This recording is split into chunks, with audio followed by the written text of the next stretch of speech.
Today, I'm gonna show you on how to create e-games using Microsoft PowerPoint presentation.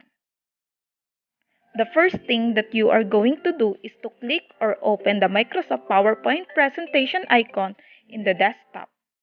Insert the picture for the background. Insert text box and type your title here.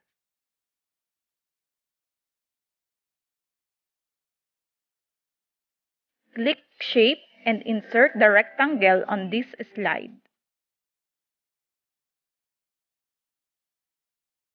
Copy the shape and paste it on this slide. On the second slide, insert text box and add or type your instructions.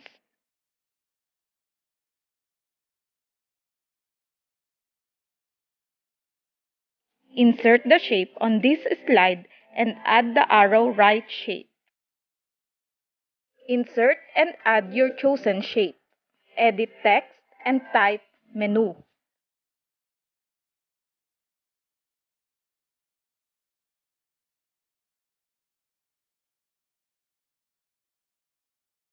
Copy the shape and paste it. Insert shape and type menu. Insert shape on the top of this slide. Edit text and type question 1. Insert shape so you can edit or paste your question here.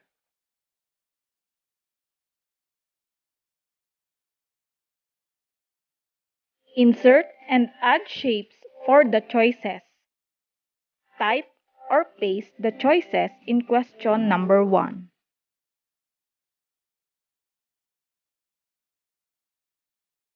For the second to fifth questions, you can repeat the process. Now, insert shape and edit or type question 1. Insert the thumbs up picture. Insert text box and type this.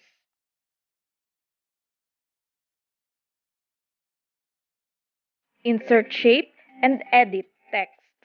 Then type next. You can use this slide to determine if the student got the correct answer. If the student got the wrong answer, just change or insert the picture. Insert shape and edit text. You can duplicate these slides for questions 2, 3, 4, and 5. Now that you are done with this, we are now ready to insert the hyperlink. Right-click the instructions and insert the hyperlink. After you see the place in this document, click the slide 2 and click OK. For the next step, click or insert the hyperlink and click to slide 3. Click the arrow shape button and link to slide 3. For this slide, click the cloud shape and link this to slide 1. Click menu and insert the hyperlink to slide 3. Let's try to play the slideshow.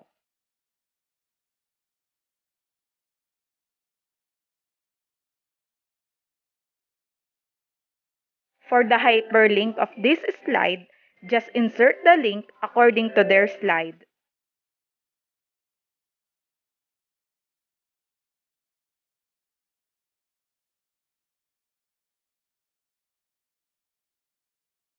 Click menu and insert the hyperlink to slide 3. For the question number 1, click the shape to the correct answer and insert the hyperlink. If C is the correct answer, click or insert the hyperlink to slide 9.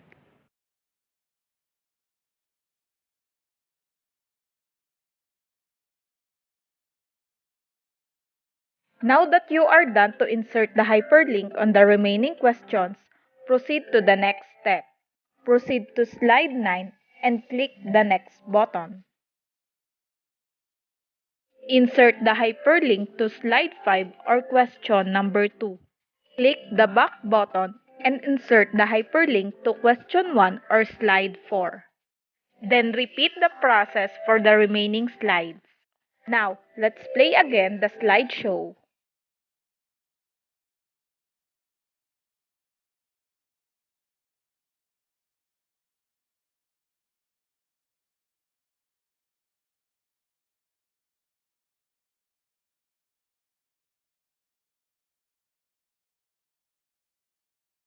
If you are done, click Ctrl S or save the file.